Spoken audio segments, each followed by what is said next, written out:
Hello there, guys. My name is Mario Rizzo. I'm a game designer with Sony Online Entertainment, and I'm here to talk to you about the game that I work on, which is Everquest II.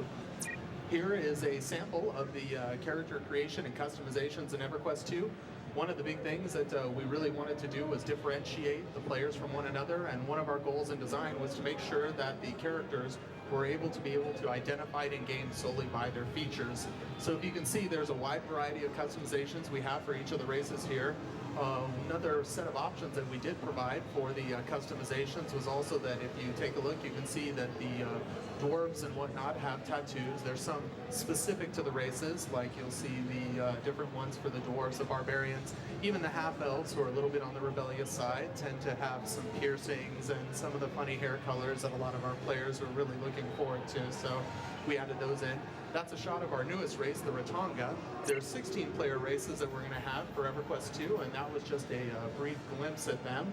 And that was the beginnings of our adventure party that's going to go through the little demonstration I'm giving here for you guys.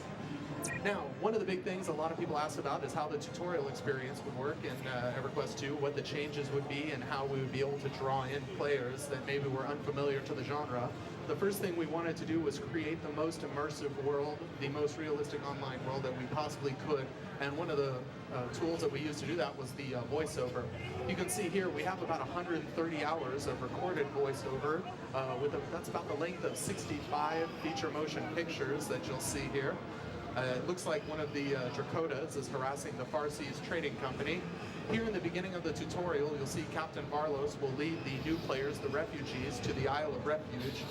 From that point, what they're going to do is select an archetype, select their skills and level up, and then from that point on, they're going to want to seek citizenship into one of the two major cities. And the two major cities that exist, of course, in the lands of Norab now are that of Kinos and that of Freeport.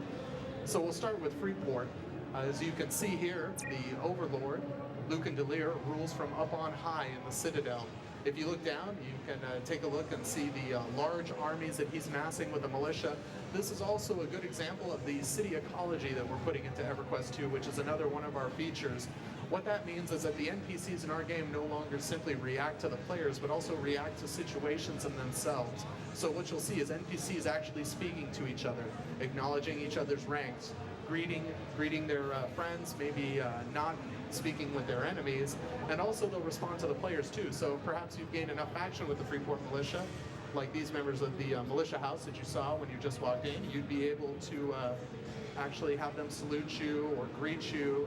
It's just another little social aspect that we've sort of rolled into the design to make sure that the city life feels as immersive as possible for our players. Now, next, if you have the city of evil and tyranny that's ruling one side of Norab, of course you have to have the defenders of good and justice, and here you can see the city of Kinos, definitely much different tone than that of Freeport.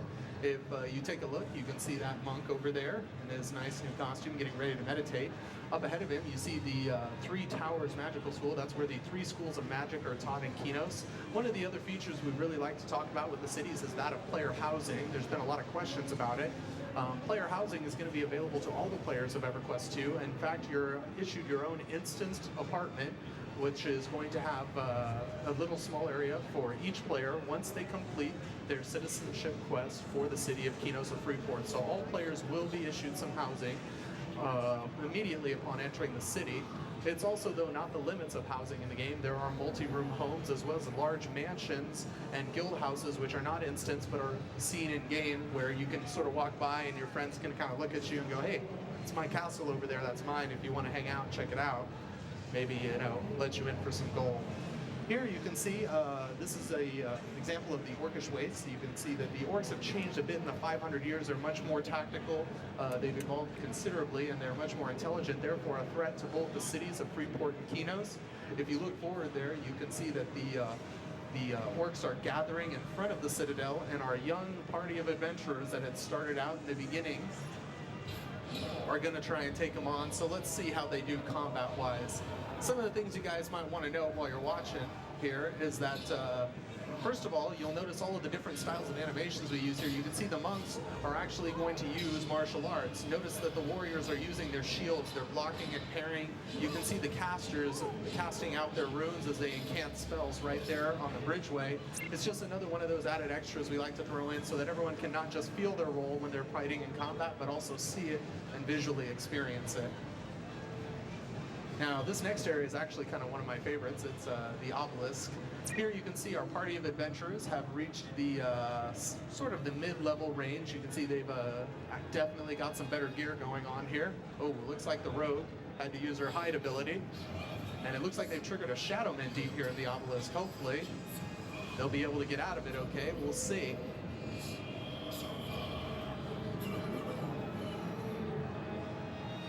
Ooh. You can see off there in the distance, it looks like some Night Bloods have been summoned. Oh, and the warrior gets hit immediately. That's another thing that we should probably explain, and a good example of our encounter system and our combat brains in Everquest II. One of the things about the mobs in Everquest II is they are no longer going to simply attack people at random, but they are going to select the target that actually causes the most danger to them. So those Nightbloods targeting the warrior was definitely not an accident. Also, if you're able to speak their language and they're sentient, you may be able to hear the other races sort of plotting against you and whatnot. So if you were to speak Orc, instead of hearing the gobbledygook, you would hear that fighter in the middle, he's the strongest one, get him. And then at that point, you'd see all the mobs converge on you, and hopefully we're hoping that adds a little bit more realism, something of a tactical element. It's something that our players have really seemed excited about, and the community is excited about, so we really wanted to add that in. Probably the last set of questions I get has to do with the high-end, the instance zones and encounters. You see here the Temple of Kazakh Thule, a name that actually is very familiar to all the old Everquest I players here, and if you take a look and see, there is our group of adventurers finally reaching the pinnacle of their power. They're casting a beneficial buff spell on themselves and moving through the, well, it looks like something startled the lizardman here. What the, oh. I think I see a dragon there in the distance.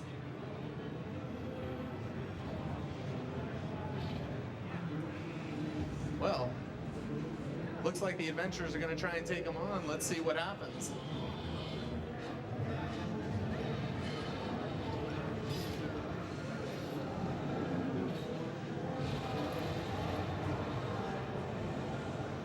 Ooh. Well, don't give up yet, guys. Come on, get back up. Venacor's not that bad. Looks like he's going to issue them a little warning. Back into combat we go.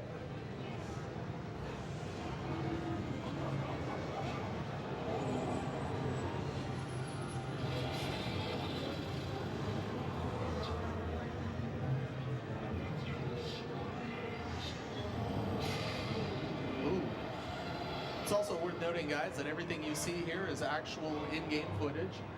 We actually shot this with the in-game engine and whatnot. If you take a look behind you, the proof lies in the fact that I have a group of players on our servers that are fighting Venacor.